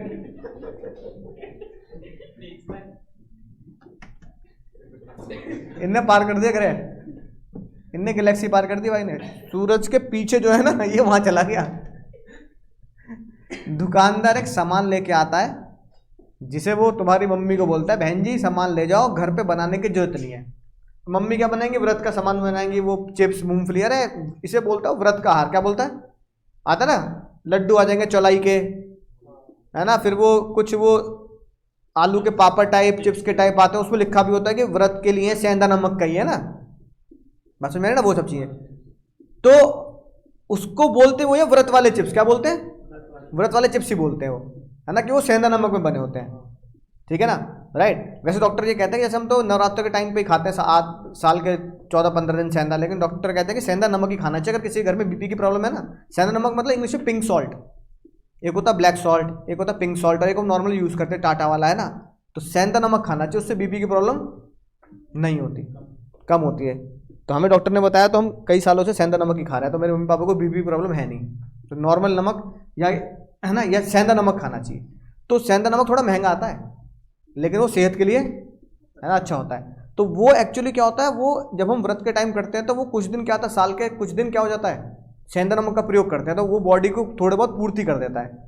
उसमें जो दुकानदार होता है वो यही कह के बेचता है कि बिल्कुल व्रत का सामान है जी, बिल्कुल बढ़िया आलू है, आलू भैया अलाउड है चलो, और नमक भी कौन सा है सर, सेंधा नमक है, तो सेंधा नमक के पापड़, सेंधा नमक के चिप्स, ऐसे होता है। अब दुकानदार बेचने के चक्कर में पता क्या बोलता है, बहन जी सामान ले जाओ, अगर पसंद ना आए तो मैं खुला पैकेट ले लूंगा, अब ले तो जाओ, मैं खा लूंगा, पसंद ना आए तो ले जाना। अब मान लो माता जी क्या ले आई, उस पर लिखा भी व्रत वाले चिप्स। अब जैसे चिप्स का पैकेट लेके आई, मजा सा नहीं आया। चिंटू की मम्मी सुनती हो, चिंटू की मम्मी आ गई छज्जे पे, छज्जे छज्जे का प्यार अगल बगल में, है ना, तो चिंटू की मम्मी को दे दिया, दीदी देखना जरा, कह रहा है व्रत का सामान है, वो तो अच्छा हो, कल से नवरात्र शुरू, आज मैं ले आई, वरना कल को तो मुझे लगता है व्रत टूटवा देता है, तो मेरा पिटता है। चिंटू की मम्मी ने कहा मजा ना आया, है कि नहीं बात, मास्टराइन को बुलाइए, मास्टराइन को, भैया, और पड़ोसी वाली आंटी आ गई, पूरे पंचायत में क्या किया, चिप्स बांट दिए, सबने क्या बोला, एक एक चिप्स खा के मजा आना। 100 ग्राम का तो चिप्स का पैकेट था, उसका 200 ग्राम का तुमने मोहल्ले में क्या कर दिया, अब तुम दुकान पे जाके बोल रहे हो मजा ना आया, व्रत का ना लग रहा हमें, वापस दे पैसे, दे देगा वो? पर उसने तो कहा था पसंद ना आया तो वापस, उसने कहा था पैकेट खुला ले लूंगा आंटी जी, चिंता मत करो माता जी। ये बात हमने पहले ही पढ़ रखी है, तुमने ले लिया इसका मजा, याद है बात, सेक्शन 19, तुमने क्या ले लिया, मजा ले लिया। कौन मजा ले लिया, तो कॉन्सेप्ट वही है, समोसा खरीद लिया, मटर का दाना ले जा रहे हो, मटर की जली भी निकली, पैसे दे, समोसा कहाँ है, समोसा तो खा गया, मटर बेकार, तो पैसे देगा तुम्हें वो नहीं ना। तो पसंद ना आए सामान वापस का पहला रूल, अगर सामान वापस करना है तो सामान होना चाहिए, अगर सामान रीजनेबली तुमने मजे ले लिए तो सेल और रिटर्न में सेल मान लेंगे, क्या मान लेंगे, फिर रिटर्न नहीं होगा। दूसरा, तुमने सामान तो लिया, तुम्हें मजा भी नहीं आया, लेकिन तुम ले जा रहे हो उसे नवरात्रों के बाद, ले लेगा वो, बोलो, उसका बिक जाएगा वो सामान, रीजनेबल टाइम निकाल दिया। तीसरा, अगर उसे टाइम बताया है कि माता जी कल से नवरात्र शुरू है, मुझे कल ही कर जाना वापस, झोल झाल करके इसमें क्या कर दूंगा, हाँ इसके अंदर कुल्ला तो नहीं किया ना नमकीन का, ऐसे निकाले खाई होगा, बेच दूंगा इसे, दुकानदार में नुकसान क्यों करेगा, लेकिन कल ही कर जाना वापस। माता जी ने 3-4 दिन निकाल दिए तो सेल और रिटर्न क्या बन गया, सेल हो गया। ये रे वो केस, जब सेल और रिटर्न सेल बन जाए। व्रत का आहार बहुत बढ़िया सर, फोटो भी लगा रखे हैं, हाँ निकम्मा, और क्या। पहले ये पढ़ो, माता जी डज समथिंग एक्ट, यानी कि वो गुड्स को क्या कर गई, खा गई, टाइम दिया, टाइम पे रिटर्न नहीं किया, टाइम नहीं दिया तो रीजनेबल टाइम निकाल दिया, नवरात्र के बाद थोड़ी दोगे वापस। और सबसे बढ़िया आसान तरीका, तुम नमकीन लेके गए, मम्मी को बहुत पसंद आई, मम्मी ने कहा सेंधा नमक किया रख लो, तो अप्रूव हो गई, जैसे अप्रूव हो गया तो क्या बन गया, सेल और रिटर्न सेल बन गया। इन केसेस में आप बोल सकते हो, in the above cases sale और रिटर्न बिकम सेल। सेल और रिटर्न क्या बन गई सर, सेम बन गई। जल्दी पढ़ लो ये, एक भी जो मैं तुम्हें किताब में दे रहा हूं ना, जो अपनी किताब में तुम्हें केस स्टडी, एक भी छोड़ के मत चले जाना, ये सारी सीए इंटर की केस स्टडी है।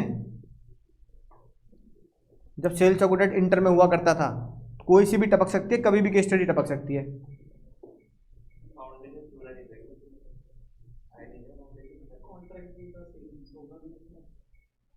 फाउंडेशन था ही नहीं, हाँ सीपीटी में सिर्फ कॉन्ट्रैक्ट था, एमसीक्यू बस वही 40 नंबर का, बहुत तगड़ी चीटिंग भाई। इसका फायदा उठा दिया। और क्या, पहले अकाउंट्स 60 नंबर और law 40 number, math 60 number, eco 40 number, ऐसे 2 ही पेपर होते थे, 2 दिन में खेल खत्म, वही 40%, 50%। हाँ जैसे सी एस है ना, बिल्कुल वैसे। अब ये इंटर में पढ़ के बच्चों को इंटर टफ लगता था, क्या दे रखा है ये, जल्दी पढ़ लो। क्लास के बाद बतिया लेंगे भाई, क्लास के बाद बतिया लेंगे, पार्क में चलेंगे बतियाने, ठीक है, मुद्दे की काम नहीं कर रहे।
बोलो, उसने प्लेज कर दिए तो सेल और रिटर्न क्या बन गया,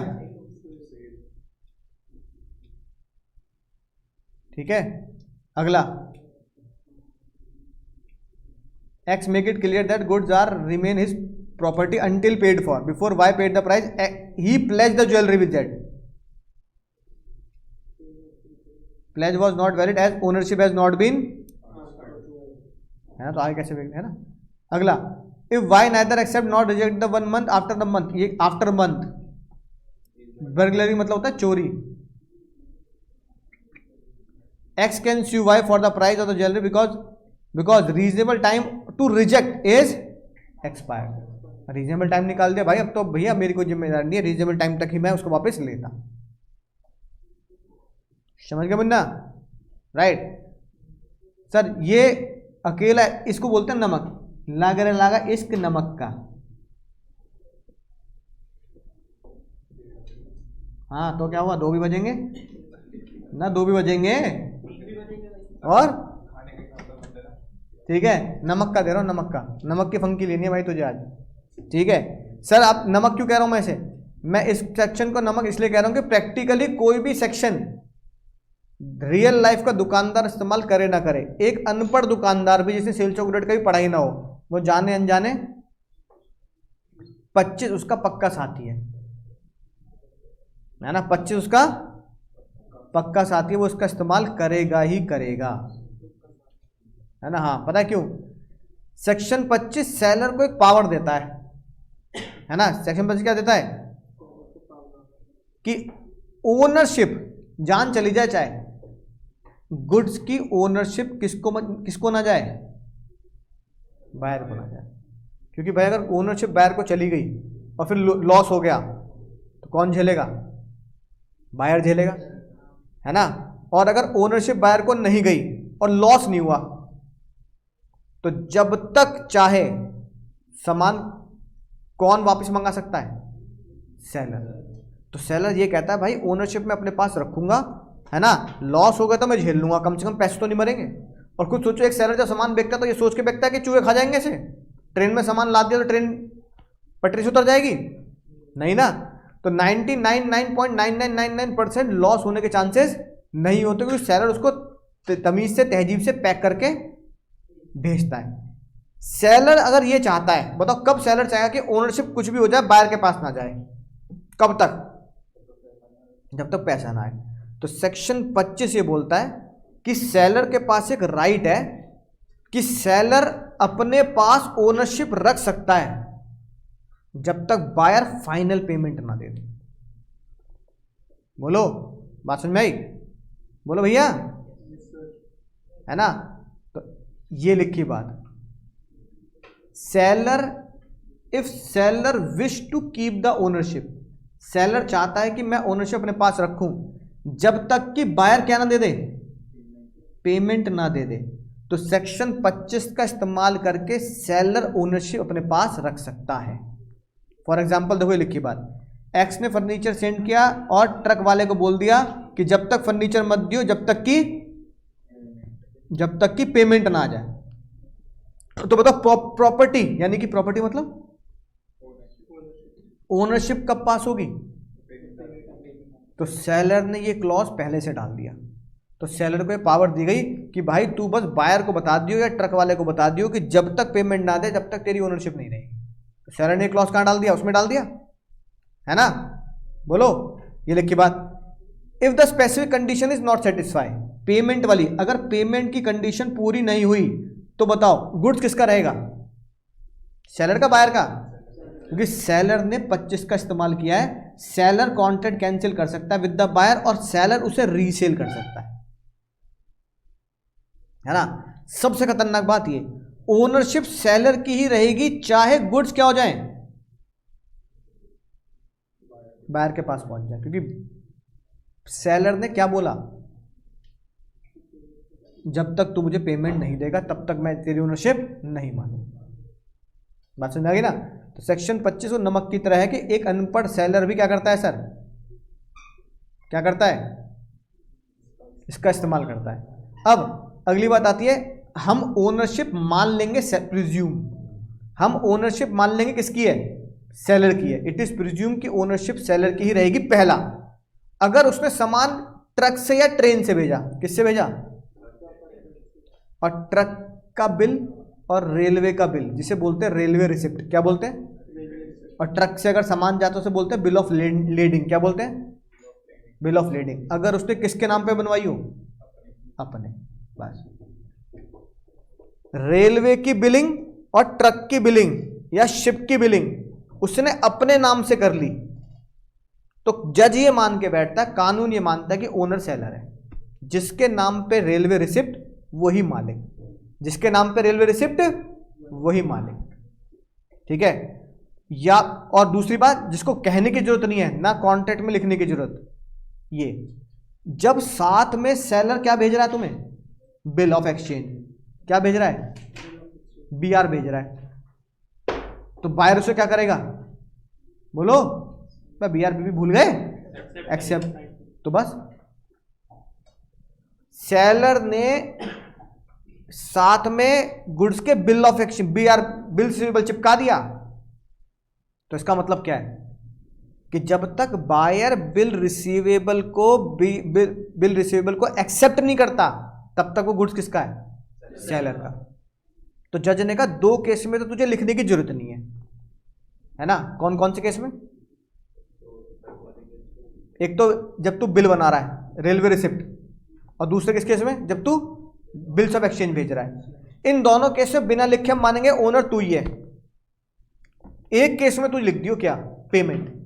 वहां तो ये लिख दियो कि जब तक पेमेंट नहीं देगा जब तक सामान तेरा रहेगा, है कि नहीं बात? तो प्रैक्टिकल लाइफ में खुद सोचो, प्रैक्टिकल लाइफ में खुद सोचो, अगर तुम कोई सामान ट्रक से भेज रहे हो और तुम्हारा, है ना, ग्राहक बहुत दूर है, और मान लो तुम पहली बार उस ग्राहक को भेज रहे हो, तुम्हें पता नहीं चोर है, निकम्मा है, पता नहीं कैसा है ना? तो तुम क्या करोगे? तुम यही तो चाहोगे ओनरशिप मेरे पास रहे। अब तुम ये तो सोचोगे नहीं कि ट्रक को भेजूंगा, रास्ते में ट्रक वाला लुट जाएगा कहीं, है ना? ऐसा तो होगा नहीं ना। ट्रेन से सामान खरीदा, तुम्हारे ही मालगाड़ी की जो ट्रेन है वही पटरी से उतर के तुम्हारे सामान लुट जाएगा सारा, ऐसा तो कोई नहीं सोचेगा ना। तो तुमने ट्रेन से ट्रक से सामान भेजा तो तुम्हें पता है कि अगर सेलर बेईमानी करेगा तो मेरे पास क्या होना चाहिए? गुड्स की ओनरशिप होनी चाहिए ताकि किसी और को बेच दूं, है ना? तो गुड्स की ओनरशिप कब रखोगे तुम्हारे पास? जब वो तुमने रेलवे रिसिप्ट किसके नाम पे बनवाई हो? अपने नाम पे। जज साहब कह रहे हैं तू अपने नाम पे बनवाएगा प्रैक्टिकली, तो इसका मतलब ओनर तू है, या फिर तुम अपने नाम पे रेलवे रिसिप्ट बनवाने के साथ साथ में, या फिर तुम क्या कर रहे हो, उसे बिल ऑफ एक्सचेंज भेजो, क्या भेज रहे हो। तो सिंपल सी बात है, बिल्स ऑफ एक्सचेंज वाला तुमने 11th में पढ़ा होगा चैप्टर, इंटर में इसमें है कि नहीं फाउंडेशन में, अबे तो बोल क्यों ना रे, तो उसे क्या करना पड़ता है, तो इसका मतलब जब तक वो एक्सेप्ट नहीं करेगा तुम गुड्स के ओनर हो, है कि नहीं बात, राइट। तो या तो उसे एक्सेप्ट कर ले या फिर, अच्छा एक बात बताओ, अगर उसने bill of lading railway receipt buyer के नाम पे बना दी तो, देखो ये लिखी बात, तो पता क्या मानेंगे, that goods is appropriated to the buyer, हमने वो गुड्स किसको सौंप दिए, ये लिखी बात। Bill of lading of railway parcel is made in the name of buyer, section 24 पढ़ा रहा हूं मैं वापस, oh sorry section 22, oh page 22, oh sorry मेरा पेज 22 है, तुम्हारा कौन सा होगा, 24 के ऊपर वाली लाइन, मुरमुरे के ऊपर कौन सा है, 188, हाँ तुम्हारा 188 होगा। देखो क्या लिखा है, बिल ऑफ लेडिंग किसके नाम पे बना दी, बायर के नाम पे, गलती कर दी नहीं करती, गाना गा दिया ना, दिल गलती कर बैठा, दिल गलती कर बैठा, अगर तुमने बिल ऑफ लेडिंग बायर के नाम पे बना दी तो जज ये मानेगा ओनरशिप किसको दे दी, क्यों, क्योंकि 25 ने ये बात बोली है, जिसके नाम पे बिल ऑफ लेडिंग, जिसके नाम पे रेलवे रिसिप्ट, वो मालिक। तो जज साहब ये पूछेंगे तूने बिल ऑफ लेडिंग बनाई क्यों बायर के नाम पे, तो हमने तो मान लिया कौन ओनर, बायर। अब रास्ते में वो सामान खराब हो गया, किसका लॉस होगा, बायर का, क्योंकि जिसकी लाठी उसकी बहन। उसने बिल बनाया है, वो बायर तक तो ही पहुंचेगा तभी तो एक्सेप्ट करेगा बायर। बिल नहीं बनाया उसने बिल ऑफ लेडिंग बनाई है नालायक, रेलवे रिसिप्ट, रेलवे रिसिप्ट तो मालगाड़ी पे चढ़ाते ही बन जाती है, बोलो बात समझ में आ गई। तो क्या याद रखेंगे, जिसकी लाठी उसकी भैंस, और ये मैंने लिख के भी दिया है भाई, रिस्क और ओनरशिप गोज टुगेदर, बोलो भैया 26 क्या बोलता है, रिस्क और ओनरशिप, ये दोनों क्या गाना गाते हैं, लिख के दिया है, जन्म के साथ ही गाना गाओ बे, हम साथ साथ, कौन साथ साथ है, अपनी पोल मत खोल लेना, कौन साथ साथ है, रिस्क और ओनरशिप, सिंपल जी बात। अब देखो ओनरशिप नहीं गई, कौन जिम्मेदार, सेलर, ओनरशिप बायर के पास चली गई, कौन जिम्मेदार, बायर। तो 26 इतना टुच्चा सेक्शन है, एग्जाम में पूछते नहीं है, इनडायरेक्टली ही पूछ लिया जाता है, जिसकी ओनरशिप उसका रिस्क। अरे पूछना है तो 25 पूछो कि बिल ऑफ लेडिंग उसके नाम पे बन गई, अब बता, तो 25 का 26 ऑटोमेटिक लग गया, बिल ऑफ लेडिंग आपने बायर के नाम पे बना दी, buyer will become the owner, if the buyer become the owner the loss will bear by the buyer. तो 26 तो बेकार का सेक्शन है ना। चलो हाँ सस्पेंस छोड़ देता हूँ, सस्पेंस हमने क्या पढ़ा, जिसकी लाठी, ओ भाई ट्रेन रुक जा, ट्रेन रुके नहीं, दरवाजे पे अपने सामान पहने लगा दो, चलती है ट्रेन में कूदूंगा, मुझे पता चलती ट्रेन में कूदने का अलग ही मजा है ना, राइट। सुन तो ले भाई, अभी हमने क्या पढ़ा, जिसकी ओनरशिप उसका रिस्क। सस्पेंस ये है, क्या दुनिया में कभी भी ऐसा हो सकता है,